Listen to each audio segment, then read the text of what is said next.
Good morning. কেমন আছো তোমরা সকলে? আশা করি তোমরা সকলেই ভালো আছো, আমিও ভালো আছি। তো আজকে আমি কোনো ব্লগ ভিডিও নিয়ে আসিনি। আজকে হচ্ছে একটা রেসিপি তোমাদের সাথে শেয়ার করব। তো একটা মাছের রেসিপি। তো অনেকে সেটাকে খয়রা মাছ বলে, আবার অনেকে সেটাকে কোকিলা ইলিশ বলে। তো এখন সেই মাছটাই আমি বানাবো। তো মাছ আমার কাটা হয়ে গেছে, কেটে নুন হলুদ মাখিয়ে দিয়েছি। দিয়ে এখন সেই মাছটা রান্না করব। তো ভাবলাম অনেকদিন তোমাদের সাথে রেসিপি শেয়ার করা হয়নি, তো চলো এই রান্নার রেসিপিটা আজকে তোমাদের দিই। তো আশা করি তোমাদের ভিডিওটা ভালো লাগবে। তো ভিডিওটা দেখতে থাকো। আর এই যে দেখো, তোমাদের তো বললামই আগে থেকে আমি নুন আর হলুদ দিয়ে মাছটাকে মাখিয়ে রেখে দিয়েছিলাম। আর এদিকে আমি তেল গরম করে নিয়েছি কড়াইয়ের মধ্যে। মাছগুলোকে এবার দিয়ে দিচ্ছি। দিয়ে মাছগুলোকে একটুখানি ভেজে নেব। তো মাছগুলো লাল লাল করে একটু ভেজে নেব। এই যে দেখো, মাছগুলো ভাজা হয়ে গেছে। আর বেশ একটু লাল লাল করেই আমি মাছগুলোকে ভাজলাম কড়া করে। তো মাছগুলোকে এখন আমি নামিয়ে নেব। এবার ওই তেলের মধ্যেই আমি দিয়ে দিচ্ছি একটু কালো জিরে। তো ফোড়নের জন্য এখানে কালো জিরেটা আমি দিলাম। ফোড়ন থেকে যখন একটা সুন্দর গন্ধ বেরোবে, ফোড়নটা ভাজা হয়ে যাবে, তো তখন এর মধ্যে দিয়ে দেবো আমি কতগুলো কাঁচা লঙ্কা। বেশ কয়েকটা কাঁচা লঙ্কা এখানে নিয়ে নিয়েছি আমি। আর লঙ্কাগুলো কী করেছি, মধ্যে থেকে একটু করে কেটে নিয়েছি। তো এখানে আমি লঙ্কাটা চিড়ে দিইনি, মধ্যে থেকে কেটে নিয়েছি। আর এখানে আমি একটা দিলাম বড় দেখে একটা টমেটো। আর দিয়ে দিলাম সামান্য একটু নুন। একটু নাড়াচাড়া করে নিচ্ছি। তো নুনটা দেওয়ার ফলে টমেটোটা তাড়াতাড়ি সেদ্ধ হয়ে যাবে। আর যখন টমেটো একটুখানি গলে যাবে, তখন আমি খুন্তি দিয়ে একটুখানি ভেঙে নেব। তো দেখো, কিছুক্ষণ নাড়াচাড়ার পরে টমেটোগুলো মানে সিদ্ধ হয়ে গেছে। এবার দেখো, খুন্তিতে করে আমি টমেটোগুলো একটুখানি ভেঙে ভেঙে নিচ্ছি। আর এখানে দেখো, আগের থেকে আমি পোস্ত বেটে রেখেছিলাম। তো এখানে পোস্ত বাটাটা দিয়ে দিলাম। তো পোস্ততে আমি কাঁচা লঙ্কা দিইনি, এরকমই শুধু প্লেন পোস্ত বেটেছিলাম, যেহেতু কাঁচা লঙ্কা আমি আগেই তেলের মধ্যে দিয়ে দিয়েছি। তো এখানে পোস্ত বাটাটা দিয়ে দিলাম।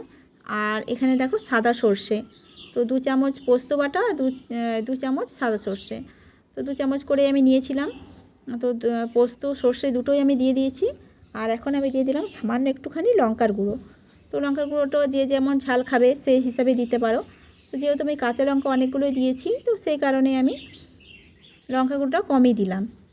এবার আমি দেখো পোস্ত সর্ষেটাকে ভালো করে মিশিয়ে নিচ্ছি। দিয়ে কিছুক্ষণ সময় আমি মশলাটাকে একটুখানি কষিয়ে নেব। তো যতক্ষণ না তেলটা উপরে ছেড়ে আসছে, তো ততক্ষণ অবধি আমি মশলাটাকে একটুখানি কষাবো।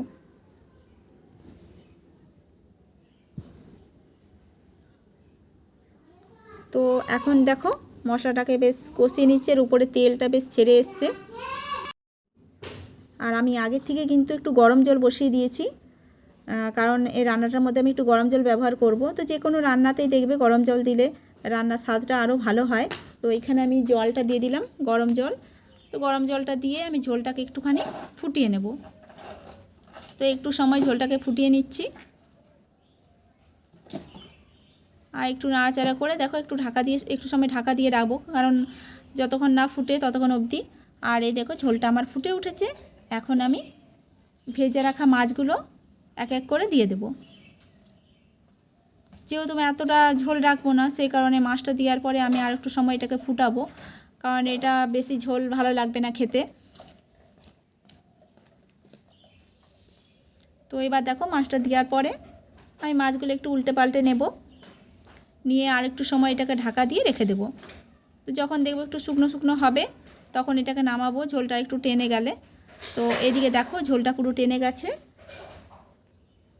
তো উপর দিয়ে এখন নামাবার আগে দিয়ে দিচ্ছি আমি সর্ষের তেল, কারণ যে কোনো সর্ষে পোস্ত রান্নাতে দেখবে একটুখানি তেল যদি ছড়িয়ে দিই, তাহলে রান্নার স্বাদ কিন্তু আর একটু বেড়ে যায়।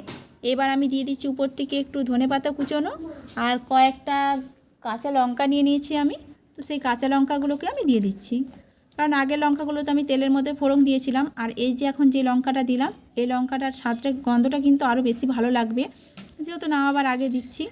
এবার সামান্য একটু নেড়ে চেড়ে এটাকে আমি ঢাকা দিয়ে কিছুক্ষণ রেখে দেবো, গ্যাস বন্ধ করে দিয়ে। তারপরে আমি এটা পরিবেশন করব। তো এবার দেখো, এটাকে নামিয়ে নেব।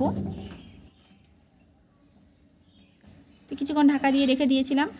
আর এই যে দেখো, প্লেটের মধ্যে আমি নামিয়ে নিয়েছি। তো দেখো তৈরি হয়ে গেল মাছের রেসিপি। তো তোমাদের যদি ভালো লাগে একটা লাইক কমেন্ট করে দিও।